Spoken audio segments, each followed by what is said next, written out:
हारून, सहरे के लिए ये ले जाओ। कहाँ थे तुम? तुम्हारी फिक्र हो रही थी। मेरे लिए परेशान मत हो, आप सबसे माफी चाहता हूँ। मेरी वजह से बारात से खफा ना हो।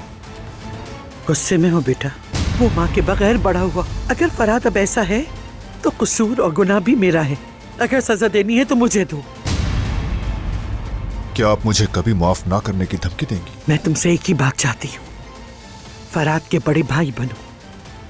जिस तरह तुम जिहान को चाहते हो वैसे ही फरहाद को भी चाहो। सलाम काराबे के कैदियों, मैं तो कहता हूँ इस तारीखी लम्हे को महफूज करना चाहिए। जिहान, कितनी मोहब्बत करते हैं एक दूसरे से। पुराने दोस्त अब दुश्मन बन गए हैं, समझ लो। कुदरत और जिहान को अभी इस झगड़े की असल वजह का पता ही नहीं चला। मैं हमेशा सोचता हूँ तुम जैसे निकम्मे लोग आखिर जिंदा क्यों रहना चाहते हैं। तुम्हें एक और मौका जरूर दूंगा मैं। अगर गवा दिया तो तुम्हारी जिंदगी खत्म कर दूंगा। मैं इतना बुरा इंसान कैसे हो सकता हूँ, ये बात मेरी समझ से बाहर है। मैंने खुद को माफ नहीं किया और तुमसे भी माफी मांगने का हक नहीं रखता।